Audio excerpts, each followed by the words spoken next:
You have thousands of thoughts every single day. But here's the thing no one tells you. Not all of them matter. Some are random. Some are recycled. Some are just echoes of things you heard, felt, or feared a long time ago. And yet, you give them your energy. You build your mood around them. You let them decide how you see yourself, how you speak, how you live. But not every thought deserves that power. Some are just passing clouds, not storms. And once you learn to notice the difference, life starts to feel a whole lot lighter. Your mind is like a radio that never turns off. It plays opinions, memories, scenarios, warnings, daydreams, constantly shifting from one thing to the next. And most of the time, you're not even choosing what station it's on. You're just listening, reacting, following whatever shows up next. You might be walking through a quiet park, sun on your face, and suddenly your brain reminds you of something embarrassing from last week. Or it pulls you into a fake argument you haven't had yet, or tells you that you should be somewhere else, doing something more important, being someone better than who you are right now. It does this because the mind is built for survival, not peace. It wants to keep you alert. It wants to solve problems, even when there are none. And here's where it gets tricky. You don't realize it's happening, because it all sounds like you. Same voice, same tone, same speed, but it's not you. It's just the mind, doing what it's always done. You see, not every thought is a message. Not every thought is a signal you need to act on. Sometimes it's just noise. Sometimes it's just leftover emotion. Sometimes it's just a habit, thinking for the sake of thinking. And when you start to see that clearly, something shifts. You stop getting pulled into every mental spiral. You stop giving random thoughts the power to control your energy. You start choosing where your attention goes. And that choice is everything. Because what you give attention to grows. If you keep watering self-doubt, it becomes your mindset.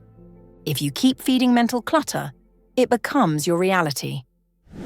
So next time your mind starts rushing in 100 directions, slow down. Listen. Does this thought really deserve my attention? If the answer is no, let it go. You've got better things to carry. What has overthinking ever truly done for you? What did worrying ever fix? What did running in circles inside your head ever heal? You already know the answer. It drains you. It keeps you up at night. It tightens your chest. It makes your body tense even when you're doing nothing. And the worst part? Most of the time, it's not even about something real. It's about a future that hasn't happened. A conversation that might not even take place. A version of you that doesn't even exist. Your body reacts like it's in danger, while you're just sitting there, thinking. And over time, that stress builds up. It starts to live in your shoulders. Your breath becomes shallow. You forget how to rest. You lose touch with the present moment because your mind is constantly somewhere else. And here's the part that hits the hardest. You don't even realize it's happening. You just think it's normal now to feel heavy, tired, disconnected. But it's not. It's your mind carrying a weight it was never meant to hold for this long.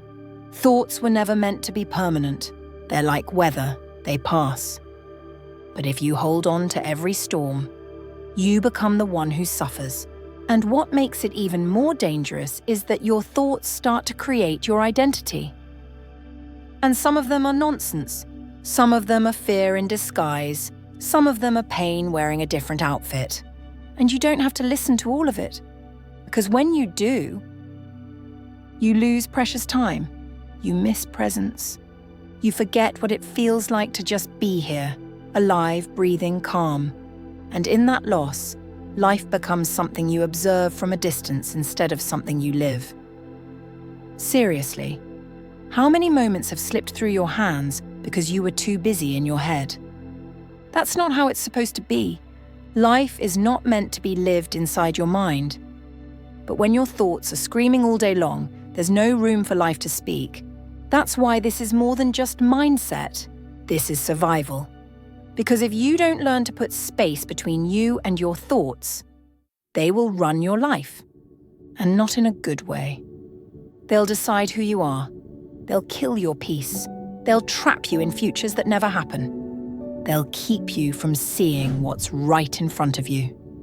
The beauty, the love, the stillness, the freedom that was always there, but got drowned out by the noise. So if you're hearing this now and it's hitting somewhere deep inside, maybe that's your sign to start listening less to the mind and more to the moment, because your thoughts will keep talking. But you don't have to answer every time they call. When I was younger, I had so many dreams. There were things I wanted to do, things I believed I could become. When you're a kid, there's no limit, no fear, no hesitation. You just want to create, explore, live. But somewhere along the way, something changed. I started thinking too much. Started analysing everything. Started worrying about how I'd be seen, if I was good enough, if I'd fail, if it'd all fall apart. And the worst part? It wasn't even real. None of it was. I created those thoughts. I believed those fears. I let them run my mind. And eventually they started to run my life.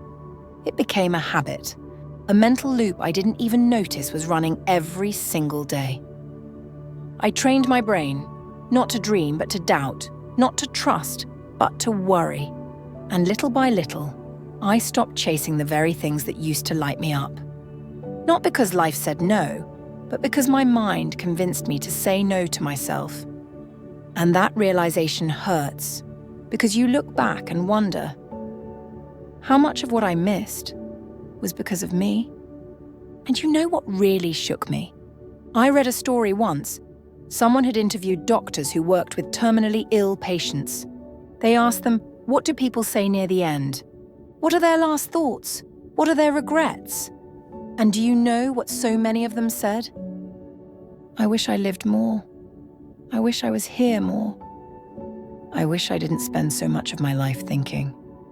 I wish I didn't waste so much time in my head worrying about things that never happened. Not one of them said, I wish I overthought a little more. Because in the end, we realize it wasn't the world that stole our time. It was our mind. It was the stories we told ourselves and believed for years. The fake problems, the imaginary failures, the made-up versions of ourselves we thought were broken or not good enough. But none of that was real. It was just thought. And thought only has power if you feed it. So now, while you're alive, while you're breathing, while you still have time, pause. Look around and come back to this moment, because the mind will keep spinning. That's its job. But you don't have to give it all of you. You can choose presence. You can choose peace. You can choose to stop giving attention to every single thought that floats by. And finally start giving that energy back to your life. Now, the fact that you're still here, watching this far, that already says a lot about you. It means you're self-aware. It means you care about your growth. And because of that, I want you to do something. For the next 48 hours, I want you to become deeply aware of how much attention you're giving to your thoughts. Not just the heavy ones, but all of them. The random ones, the repetitive ones, the negative, the doubtful, the useless, the emotional, the what-if thoughts, every single one. Just pause and watch. Ask yourself, does this thought actually serve me? Or is it just noise? And if it's noise, don't fight it. Just let it float away. That's it. That's the practice. No need to fix anything. No need to force silence. Just awareness. Just presence. And if something personal came up for you during this video, a memory, a realization, a truth you've been holding in, share it below. You never know who's reading and needs your words. And if this message brought you peace or clarity, consider subscribing and joining our growing community here, a place to return to when the world gets loud and the mind gets heavier than usual. You don't have to figure it all out alone anymore. We're in this together, and this is just the beginning.